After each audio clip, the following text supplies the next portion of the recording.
নমস্কার, নিউজ 18 বাংলায় স্বাগত। নটার নিউজ রুম লাইভ নিয়ে আমি দেবস্মিতা রয়েছি আপনাদের সঙ্গে। গুরু দায়িত্ব পাওয়ার পর গুরুজন প্রণাম। 3 অভিজ্ঞ নেতার বাড়িতে তৃণমূলের সর্বভারতীয় সাধারণ সম্পাদক অভিষেক বন্দ্যোপাধ্যায়, আর আবেগে ভাসলেন সুব্রত বক্সী।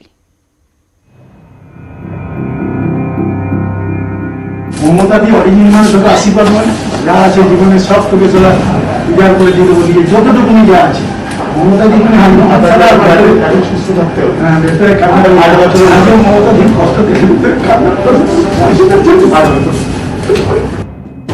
আবেগে ভাসলেন সুব্রত বক্সী। অভিষেক বন্দ্যোপাধ্যায়কে জড়িয়ে ধরে তখন চোখে জল। বিধানসভা ভোটে বড় জয়ের পর বড় দায়িত্বে জাতীয় স্তরে অভিষেক বন্দ্যোপাধ্যায়। তৃণমূল কংগ্রেসের সর্বভারতীয় সাধারণ সম্পাদকের দায়িত্বে তিনি। গুরু দায়িত্ব পাওয়ার পর দিন গুরুজন প্রণাম। রবিবার ভবানীপুরে সুব্রত বক্সীর দলীয় অফিসে যান অভিষেক। বেশ কিছুক্ষণ কথা হয় দুজনের, তৈরি হয় আবেগ ঘন পরিবেশ।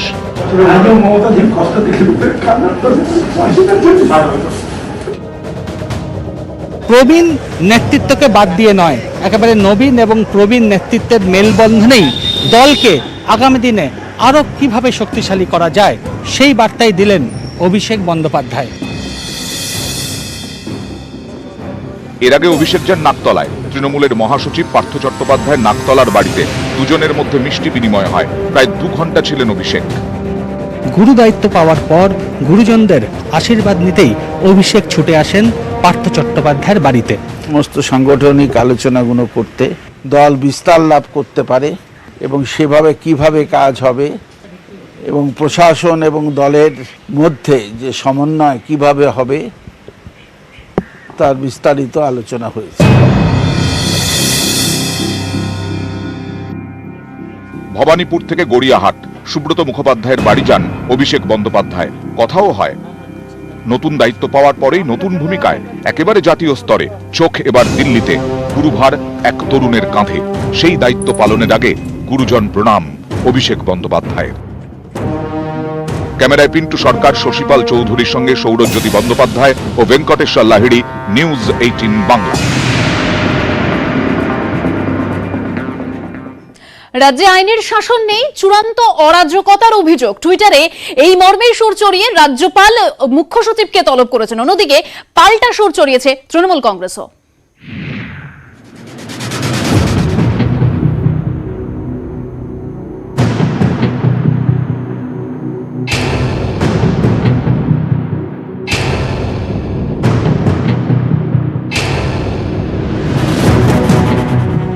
বিস্ফোরক সব অভিযোগ। রাজ্যের আইন শৃঙ্খলা পরিস্থিতি নিয়ে ফের একবার টুইটারে সুর চড়ালেন রাজ্যপাল জগদীপ ধনখড়। রবিবার মুখ্যমন্ত্রীকে ট্যাগ করে একের পর এক টুইট। অভিযোগ একটাই, রাজ্যে আইনের শাসন তলানিতে ঠেকেছে। ধনখড় লেখেন, রাজ্যের আইন শৃঙ্খলা পরিস্থিতি খুবই উদ্বেগজনক। নিরাপত্তার পরিবেশের সঙ্গে চরম আপোষ করা হচ্ছে। এই ভয়ঙ্কর পরিস্থিতিতে রাজ্যের আইন শৃঙ্খলা নিয়ে জানতে 7ই জুন সোমবার রাজ্যের মুখ্য সচিবকে তলব।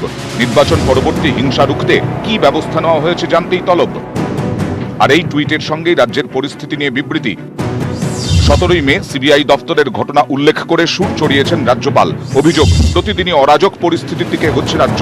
নজিরবিহীন ভোট পরবর্তী হিংসা চলছে। লক্ষাধিক মানুষ ঘরছাড়া, কোটি কোটি টাকার সম্পত্তি নষ্ট হচ্ছে। শাসক শিবিরের বিরুদ্ধে ভোট দেওয়ায় হিংসার শিকার হতে হচ্ছে। এখানেই শেষ নয়। ধনখড়ের অভিযোগ, বিরোধীদের সামাজিক বয়কট করা হচ্ছে। নিজের বাড়িতে থাকতে বা ব্যবসা চালাতে তোলাবাজি ফিস দিতে হচ্ছে। এটা দুর্ভাগ্যের যে মমতা বন্দ্যোপাধ্যায়, প্রশাসন এই অভিযোগগুলিকে মান্যতা দিচ্ছেন না, ব্যবস্থাও নিচ্ছেন না। দুর্ভাগ্যজনকভাবে পুলিশ শাসক শিবিরের হয়ে কাজ করছে। গত কয়েকদিনে রাজ্যের পরিস্থিতি নিয়ে বারবার টুইট করেছেন রাজ্যপাল। দক্ষিণ 24 পরগনায় জীবনতলায় শাসক শিবিরের বিরুদ্ধে বাড়ি ভাঙচুরের অভিযোগ নিয়েও ছবি, ভিডিও পোস্ট করেন রাজ্যপাল। রাজ্যপালের পদক্ষেপের চড়া সুরে প্রতিবাদ করেছে তৃণমূল কংগ্রেস।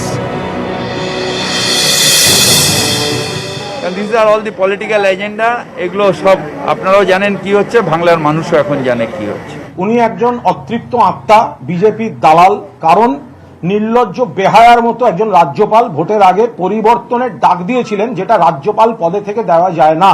ও যদি ঘুম থেকে উঠে দাঁত মেজে টুইট না শুরু করে ঘুমানোর আগে অবধি, ওর উইথড্রয়াল সিনড্রোম হয়।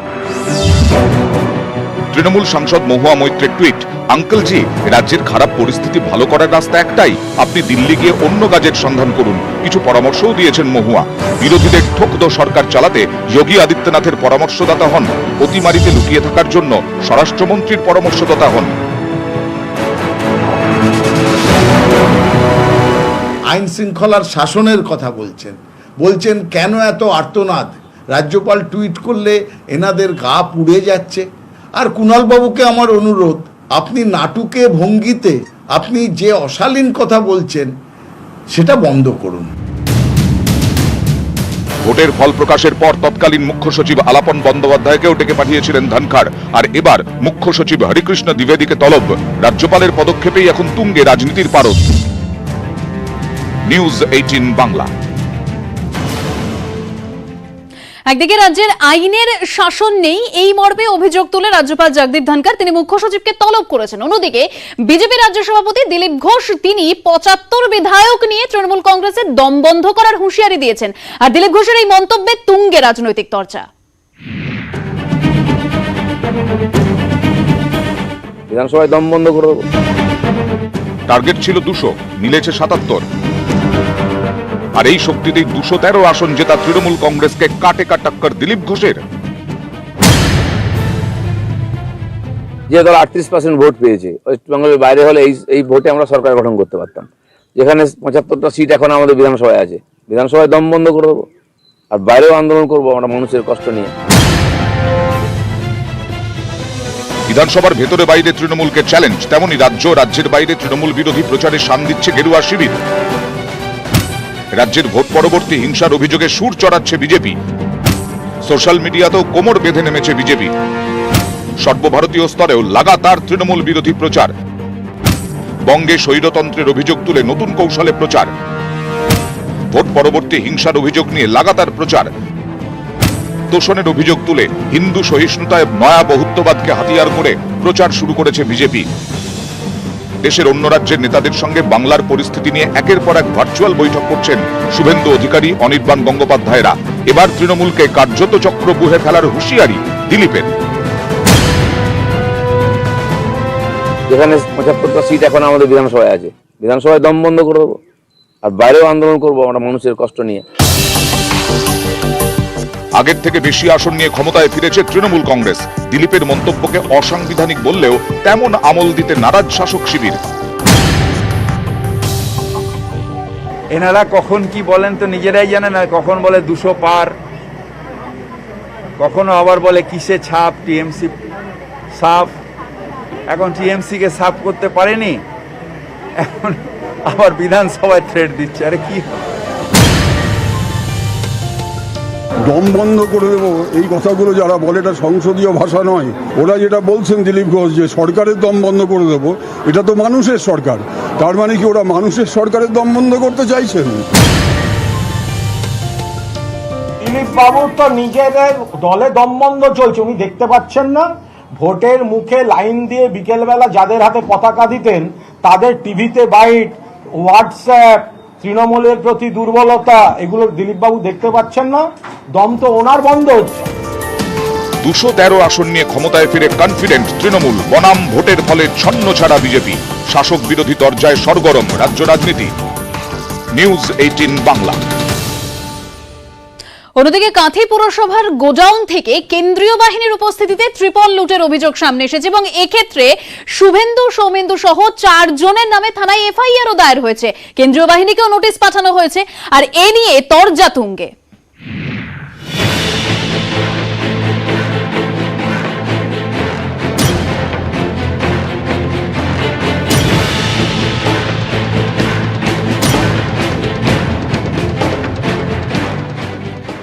জোড়া অস্বস্তি শুভেন্দু অধিকারীর। একদিকে তাঁরই ঘনিষ্ঠ প্রতারণার অভিযোগে জালে, অন্যদিকে তার বিরুদ্ধেও পুরসভার গুদাম থেকে লক্ষাধিক টাকার ত্রাণের ত্রিপল লুঠে ষড়যন্ত্রের অভিযোগ। এই ঘটনায় নোটিশ দেওয়া হয়েছে কেন্দ্রীয় বাহিনীকেও। কাঁথি পুরসভা থেকে ট্রিপল চুরির ঘটনায় এবার তলব করা হলো কেন্দ্রীয় বাহিনীর এক আধিকারিককে। পুলিশ সূত্র থেকে খবর, আগামী বৃহস্পতিবার তাকে তলব করা হয়েছে। এরই পাশাপাশি যে ট্রাকে করে এই ট্রিপলগুলিকে চুরি করা হয়েছিল সেই ট্রাকটিকে বাজেয়াপ্ত করেছে কাঁথি থানার পুলিশ এবং তার সঙ্গে যে ড্রাইভার এবং যে কিনা রিসিভ করেছিল সেই সমস্ত ব্যক্তিদের বয়ান রেকর্ড করেছে কাঁথি থানা।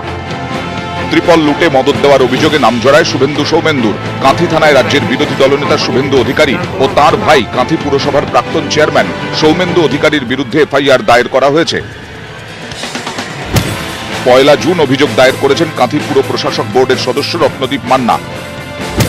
অভিযোগে বলা হয়েছে 29 মে পুরসভার গোডাউন থেকে ত্রিপল নিয়ে পালান 4-5 জন সশস্ত্র কেন্দ্রীয় বাহিনীর জওয়ান। বাহিনীকে সাহায্য করেন পুরসভার 2 কর্মী হিমাংশু মান্না এবং প্রতাপ দে। ওই 2 কর্মী স্বীকার করেছেন শুভেন্দু ও সৌমেন্দুর নির্দেশেই তারা এই কাজ করেছেন। লুট হওয়া ত্রিপল বিলি হয়েছে নন্দীগ্রামের ইয়াস প্রভাবিত এলাকায়। অভিযোগের ভিত্তিতে প্রতাপ দেকে গ্রেফতার করেছে পুলিশ। সেগুলো কোর্টে দেখা যাবে। আমাদের কপালে যা দুর্ভোগ আছে আমরা তাই করতে রাজি আছি, আমরা নিশ্চয়ই কোর্টে দেবো।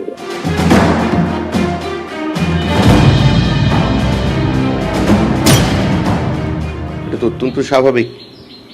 অর্জুন সিং এর বিরুদ্ধে প্রায় 100টা মামলা চলছে। মুকুল রায়ের বিরুদ্ধে মামলার সংখ্যা সম্ভবত 37 কিংবা 38। বহু জায়গায় যারা তৃণমূল ছেড়ে এসছেন তাদের বিরুদ্ধে মামলা হয়েছে। আমার লোক আমি কিছু ত্রিপল ছেড়ে দিয়ে দিলাম, আমার লোক আমি তাকে করে দিলাম, এটা হয় না। তৃণমূলকে তোলাবাজ বলে বিভিন্ন জনসভায় তারা আমাদের বিরুদ্ধে বিষোদ্গার করছিল। কোথাও চাকরি দেওয়ার নাম করে টাকা নিয়েছে, তার জন্য ধরা পড়েছে।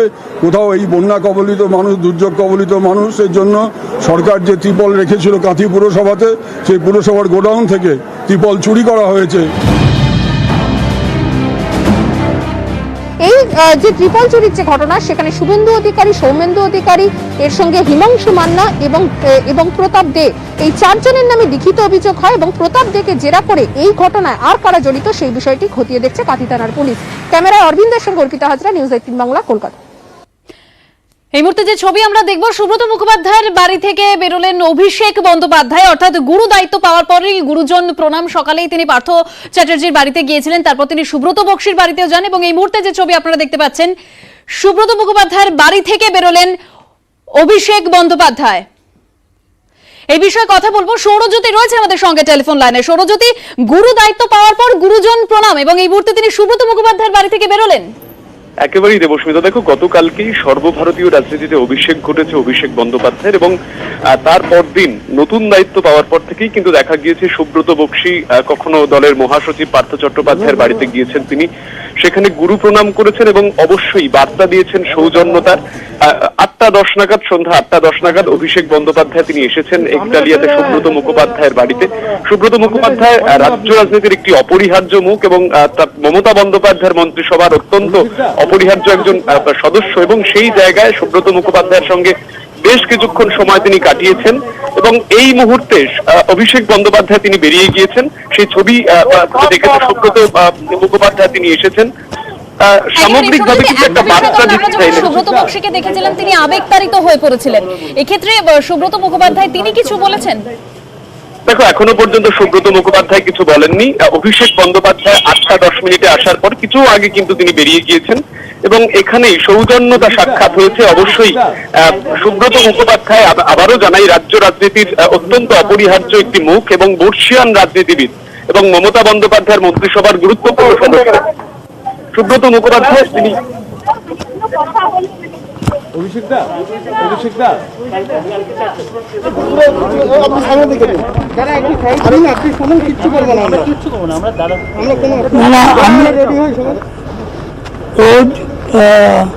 কালকে নতুন দায়িত্ব পাওয়ার পর আমাদের সাথে অনেকের সাথে কথা বলতে সময় করেছিল এবং দীর্ঘক্ষণ আমরা আমাদের রাজনীতি, দেশ, উন্নতি, সমস্যা এগুলো নিয়ে আলোচনা হলো।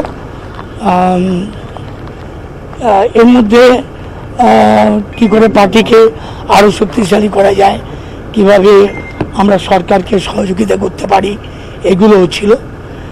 রাজনৈতিক কথা, আলোচনা, ভবিষ্যৎ কর্মসূচি সব নিয়ে একটা সাধারণ আলোচনা হলো। সুব্রতদা কি পরামর্শ দিলেন আগামী দিনে অভিষেক বন্দ্যোপাধ্যায়? তিনি গতকালকে আপনি জানিয়েছিলেন নবীনদেরও দরকার রয়েছে, তাকে যে এই পর্যায়ে ও যথেষ্ট এখন ম্যাচিওর রয়েছে পলিটিক্সে এবং এই নির্বাচনে ওর ভূমিকা একটা উল্লেখযোগ্য ছিল।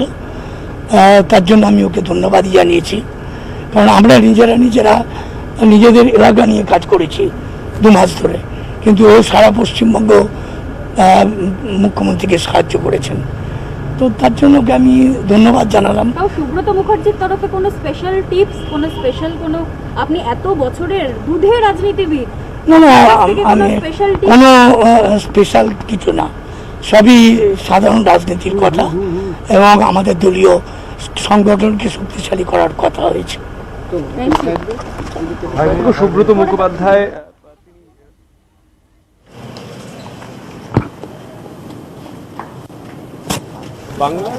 আমরা সৌরজ্যোতির সঙ্গে কথা বলছিলাম এবং আমরা শুনলাম সুব্রত মুখোপাধ্যায় তিনি বললেন যে অভিষেক বন্দ্যোপাধ্যায় দেখা করতে এসেছিলেন এবং তার সঙ্গে রাজনীতির বিষয়ে কথা হয়েছে, দেশ এবং কিভাবে আরো দলকে শক্তিশালী করা যায় সেই বিষয়ে তিনি অভিষেক বন্দ্যোপাধ্যায়ের সঙ্গে কথা বলেছেন। অর্থাৎ গুরু দায়িত্ব পাওয়ার পর গুরুজন প্রণাম, 3 অভিজ্ঞ নেতার বাড়িতে তৃণমূলের সর্বভারতীয় সাধারণ সম্পাদক অভিষেক বন্দ্যোপাধ্যায়। সকালে তিনি পার্থ চট্টোপাধ্যায়ের বাড়িতে যান, তারপর তিনি সুব্রত বক্সির বাড়িতে যান, যেখানে আমরা দেখেছি আবেগতাড়িত হয়ে পড়েছিলেন সুব্রত বক্সি এবং এই মুহূর্তে কিছুক্ষণ আগেই তিনি বেরোলেন সুব্রত মুখোপাধ্যায়ের বাড়ি থেকে।